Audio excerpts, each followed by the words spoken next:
नमस्कार दोस्तों, मेरा नाम है मयूर लूखर। आप देख रहे हैं बियॉन्ड बॉलीवुड प्लस। रात के 12 बज चुके हैं। 20 जून आ चुकी है और सुबह को आमिर खान की फिल्म सितारे जमीन पर ये भारत और विदेश के थिएटर्स में रिलीज होने वाली है। इस वीडियो में हम रिव्यू करेंगे सितारे जमीन पर का, लेकिन उससे पहले मैं आपसे गुजारिश करूंगा कि जल्दी से मेरे चैनल को सब्सक्राइब कीजिए and don't forget to press the bell icon. Sitare Zameen पर जैसे ही इसका ट्रेलर आया था तो ये सिद्ध हो गया था कि ये फिल्म एक ऑफिशियल हिंदी रीमेक है of a popular Spanish film called champions, जो 2018 में आई थी। वो फिल्म स्पेन की ऑफिशियल रिप्रेजेंटेशन थी फॉर द ऑस्कर्स, लेकिन it couldn't get into the nominations. खैर, मैंने ओरिजिनल फिल्म नहीं देखी। वो उसका कारण सिंपल है कि भले ही सितारे जमीन पर ये एक रीमेक होगी, जो कहानी विदेश से आई है, लेकिन ये फिल्म जिन लोगों पे आधारित है, जिन सितारों पे आधारित है, वो तो अपने, और यहाँ पे मैं आमिर खान की बात नहीं कर रहा हूँ। पहले तो ये कहा जा रहा था कि कहीं ये कोई सीक्वल तो नहीं टू तारे ज़मीन पर, जो 2007 में आई थी, आमिर खान ने डायरेक्ट की थी। बहुत ही बेहतरीन फिल्म थी, जिसने it was such a brilliant film, well made, गाने बड़े अच्छे थे, और जो उसका लार्जर मैसेज था about children specially who suffer from dyslexia. और जैसे मैं अपने ट्रेलर रिव्यू में कहा था कि सितारे ज़मीन पर इसकी खासियत ये लग रही है कि एज अपोज टू तारे ज़मीन पर, यहाँ पे जो मुख्य किरदार है गुलशन अरोड़ा, आमिर खान, कि वो एक बास्केटबॉल कोच है of a special team of intellectually disabled people. लेकिन तारे ज़मीन पर वहाँ पे हमारे आमिर खान निकुम जी, उन्होंने बच्चों को सिखाया था हु सफर फ्रॉम डिसलेक्सिया, उनका कॉन्फिडेंस बढ़ाया था। लेकिन इस फिल्म में आप देखेंगे कि उल्टा है, कि कैसे ये जो किरदार है गुलशन अरोड़ा, बहुत ही अड़ियल है। एक अच्छा कोच है बास्केटबॉल का, लेकिन इतना फ्रस्ट्रेटेड है अपने पर्सनल और प्रोफेशनल लाइफ से कि अक्सर इसके जुबान पे गुस्सा ही रहता है, और इसे एक सज़ा मिलती है कम्युनिटी सर्विस की, क्योंकि ये दारू पी के ये पुलिस वैन को ठोक देता है, और फिर इसे सज़ा मिलती है कम्युनिटी सर्विस की। वो 3 महीने के लिए एक दिल्ली की एक स्पेशल टीम है ऑफ इंटेलेक्चुअली डिसेबल्ड पीपल, ये उन्हें 3 महीने के लिए कोचिंग करेगा। तो वही है कि इस फिल्म में आप देखते हैं कि कैसे गुलशन अरोड़ा, उन्हें शुरू में जब वो आते हैं तो उन्हें काफ़ी परेशानी होती है, लेकिन अंत अंत में उन्हें एहसास होता है कि भाई कि वो इन 4 महीनों में उन्होंने कुछ कोच नहीं किया है, बल्कि इन स्पेशल लोगों से उन्हें ज़िंदगी के काफ़ी कुछ चीज़ें सीखने को मिली है। I am sure lot of people might have seen Aamir Khan's interview on Aapki Adalat. I think एक अहम बात उन्होंने अपने किस इंटरव्यू में जो कही थी, जिससे शुरुआत की थी सितारे ज़मीन पर की, कि अगर आप सोचिएगा कि आपके बिल्डिंग में है ना कि किसी का बर्थडे मनाया जा रहा है और सभी को बुलाया है, लेकिन बस एक बच्चा है उसे नहीं बुलाया, बिकॉज इसलिए उसे कुछ डाउन सिंड्रोम है, ऑटिज्म है। और मेरे ख्याल से यही सोच आमिर खान को मोटिवेट की कि उन्हें सितारे ज़मीन पर जैसी फिल्म करनी चाहिए। और तो that's how I would say कि सितारे ज़मीन पर हैज़ टेकन प्लेस। देखिए, मेरा मानना है कि फिल्म कैसे भी बनी हो, लेकिन नीयत वो साफ होनी चाहिए। और बिल्कुल यहाँ पे director R S Prasanna, Aamir Khan, जो भी लोग इस फिल्म के साथ जुड़े हैं, उनकी नीयत पे तो कोई सवाल खड़े उठ नहीं कर सकता। ये फिल्म काफ़ी कुछ हमें सिखाती है, और जो अहम जो लेसन वो यही है कि जो हमारे ये स्पेशल टैलेंट है, अब से तो शायद मैं इन्हें सितारे ही कहूँगा, कि आप इन्हें बिल्कुल किसी से कम ना समझें, बल्कि ये तो शायद आपके भी बाप है, आपकी आपसे भी ज़्यादा शातिर है। पर अहम जो मैसेज है इस फिल्म का वही है, दैट इज़ ऑफ सेंसिटिविटी, और आप इंसानियत दिखाइए सभी के प्रति। फिल्म के डिस्क्लेमर में आप देखेंगे कि जो शुरुआत में कहा गया है कि संवेदनशीलता, ये फिल्म का जो प्रयास है वो बेसिकली संवेदनशीलता डेवलप करना है, और स्टार्ट से एंड तक बस वही चीज़ आपको देखने को मिलती है इस फिल्म में। फिल्म लंबी है, 2 घंटे 38 मिनट की। और देखिए, ऐसी फिल्म के ऊपर कुछ आलोचना करना, मेरे ख्याल से you really have to think twice. लेकिन फिर फिल्म देखते समय मैं सोच रहा था कि और जैसा फिल्म का जो एक कैशलाइन है कि सबका अपना अपना नॉर्मल, इसलिए मैं अगर इसे अपने नॉर्मल सिनेमैटिक सेंसिबिलिटी से व्यू ना करूँ तो मेरे ख्याल से वो नाइंसाफ़ी होगी टू आवर रीडर्स। और इसलिए I have to be honest कि सितारे ज़मीन पर ये फिल्म कैसी है। देखिए, नैतिकता के ऊपर कोई सवाल नहीं है, चाहे वो आमिर खान हो, डायरेक्टर हो, राइटर हो। बस ये है कि जो फाइनल प्रोडक्ट निकल के आया है, ओवरऑल जो स्क्रीन प्ले है, वो मुझे कई जगह पे कमज़ोर लगा है ना, पूरी तरह से बाँध के नहीं लगता है। इन शॉर्ट अगर मैं कहूँ तो कई जगह पे मुझे ये फ़िल्म देख के ऐसा लग रहा था कि मैं एक शूटिंग देख रहा हूँ। That's the kind of feeling I got कि बस जैसे कि it looks very much staged. और यहाँ पे जितने भी जो हमारे सितारे हैं, अब मैंने तो ये सुना था कि इनमें से शायद कुछ एक जन है जो एक्टर है, बाकी जो बाकी कास्ट है ऑफ दिस बास्केटबॉल टीम कि वो genuinely there are people who suffer from autism और डाउन सिंड्रोम। और इसलिए मैं इन सभी सितारों के ऊपर या कलाकारों के ऊपर कोई टिप्पणी नहीं करूँगा। पर एज अ फिल्म अगर मैं इसे देखूं, keeping everything aside, keeping all emotion aside, तो इसका स्क्रीन प्ले वो डेफिनेटली कमज़ोर है। देखिए यहाँ पे एक चीज़ मैं और क्लियर कर देता हूँ कि ये कोई स्पोर्ट्स फिल्म नहीं है। अब कुछ लोग कहेंगे कि भाई आप तो एक विदेशी कहानी लेके आए हो और आप बास्केटबॉल दिखा रहे हो, जो कि ऑब्वियसली भारत में इतना कुछ पॉपुलर है ही नहीं।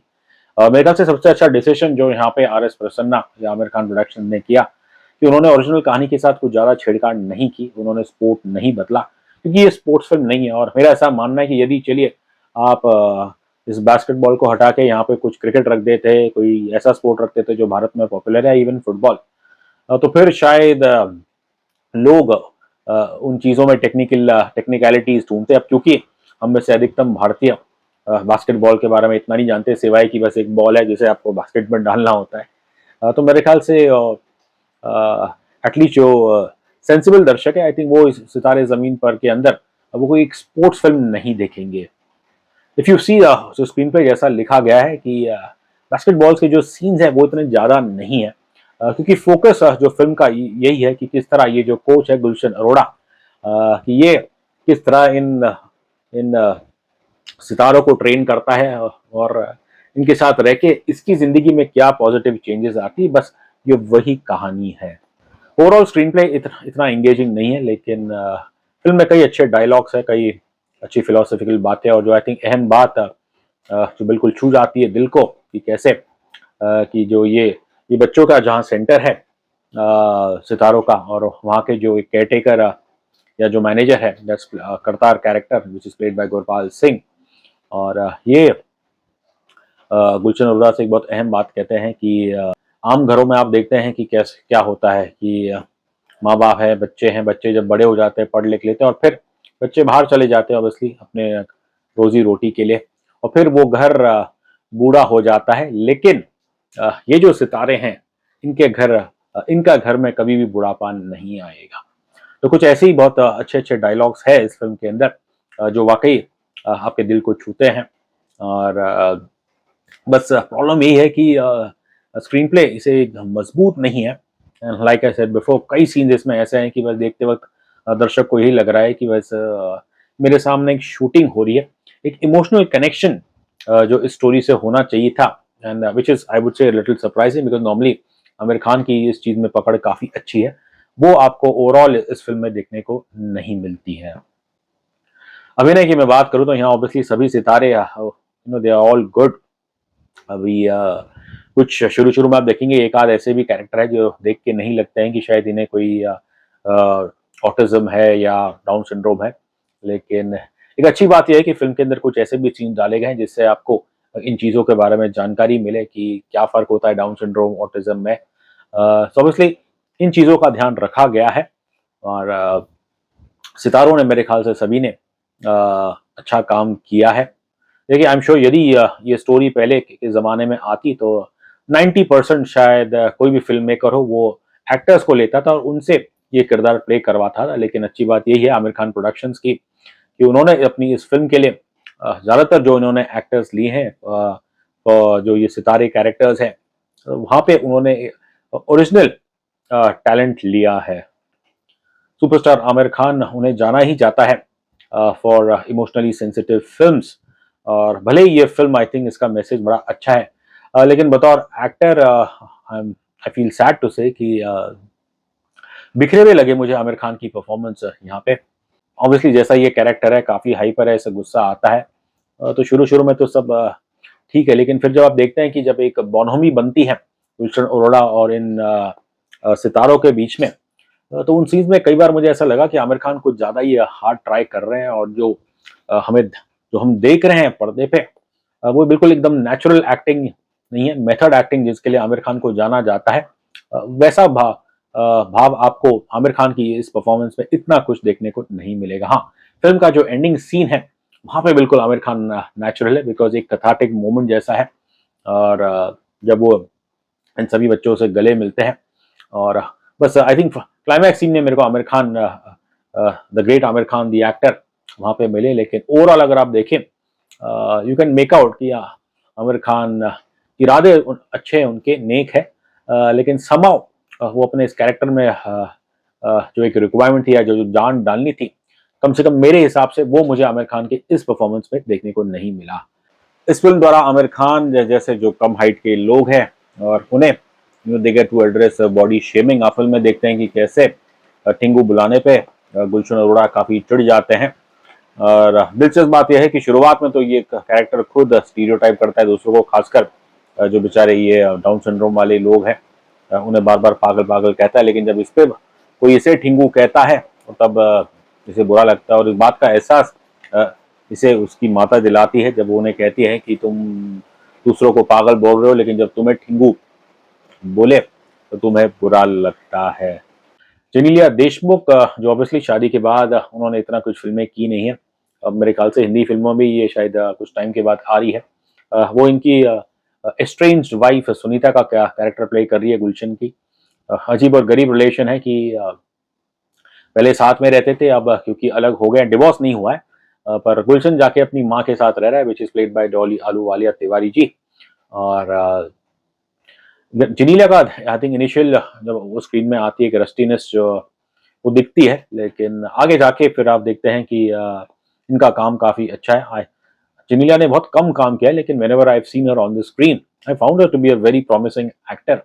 और यहाँ पे फिल्म के सेकंड हाफ में आप देखते हैं कि Genelia who has much more screen time और एक हैंड्स ऑन उन्हें टास्क भी दिया जाता है, और उस चीज में आप देखेंगे कि काफी वो अच्छा करती है। डॉली आलूवालिया उन्हें कोई भी काम दे दो वो अच्छा ही करती है। अब आमिर खान के गुलशन के इस घर में एक नौकर भी है, दौलत जी, प्लेड बाय विजेंद्र काला। फिल्म के सेकंड हाफ में जैसा जो मैं सोच रहा था वैसे ही होता है कि पता चलता है कि गुलशन की माँ और दौलत एक्चुअली इनका एक रिश्ता है, जो ऑब्वियसली वो अपने बेटे गुलशन के सामने कभी इजहार नहीं कर सकते थे। और फिर जब ये खुलासा होता है, कैसे होता है वो तो खैर बेहतर आप खुद ही फिल्म देखें। और फिर उसे जिस तरीके से हैंडल किया है इस फिल्म के अंदर, मेरे ख्याल से वो काफ़ी उसके अंदर ह्यूमर डाल दिया गया है। एंड ये बड़ी ट्रिकी चीज़ है to be honest, to show something like this, mother having an affair with the cook of the house. और इस हिंदी फिल्मों में ये चीज़ दिखाना आसान नहीं है, बट यहाँ पे मैं दाद दूंगा डायरेक्टर आर.एस. प्रसन्ना और उनकी राइटर दिव्यनिधि शर्मा की। कम से कम इस सीन्स को उन्होंने बहुत ही अच्छी तरह से हैंडल किया है। आई थिंक फिल्म के अंदर जो सबसे बेहतरीन अभिनय मुझे अगर किसी का लगा वो है हमारे गुरपाल सिंह जी, जो करतार का किरदार निभा रहे हैं। वो basically is looks after this home for the special talents. और जो जो भी करतार और गुलशन के सीन्स है, आई थिंक फिल्म सबसे ज़्यादा इमोशनली वहीं पे आपको बांध के रखती है, and that's largely down due to the maturity, the sensitivity shown by Kartar Singh. And मेरा मानना है कि ये जो क्वालिटीज हैं संवेदनाशीलता की, ये I think they come naturally to Gurpal Singh. चलिए आखिर में बस ये कहूंगा कि सितारे जमीन पर इसे अगर सिनेमैटिक पॉइंट ऑफ व्यू से देखें तो obviously it's far from perfect, आपको कई खामियां दिखेगी। लेकिन मैं अक्सर कहता हूं कि फिल्म उसकी नीयत साफ होनी चाहिए, और यहाँ पे हम बिल्कुल सवाल नहीं कर सकते डायरेक्टर आर.एस. प्रसन्ना हो, आमिर खान हो, या जो भी लोग इस फिल्म से जुड़े हैं, और नीयत बिल्कुल साफ है। और जो संदेशा है इस फिल्म द्वारा कि भाई आप सबको बराबरी का समझें, और खासकर जो हमारे समाज में जो अनगिनत सितारे हैं उनके प्रति आप संवेदना दिखाइए, उन्हें प्यार दिखाइए, और बदले में आपको बस वो क्या देंगे, अनलिमिटेड जॉय। अब भले ही ये फिल्म मुझे बिलो एक्सपेक्टेशंस लगी, लेकिन फिर भी मैं लोगों से गुजारिश करूंगा, समाज से गुजारिश करूंगा कि ऐसे फिल्म को आप प्लीज सपोर्ट करिएगा, बिकॉज यहाँ पे आमिर खान की बात नहीं हो रही है, यहाँ पे इन सितारों की बात हो रही है। और आई एम श्योर कि आप इतने भी कोल्ड हार्टेड नहीं है कि आप इस अच्छी फिल्म को समर्थन नहीं करेंगे। रही बात रेटिंग की, तो मैं इस फिल्म को देता हूं 5 में से 2.5 स्टार्स।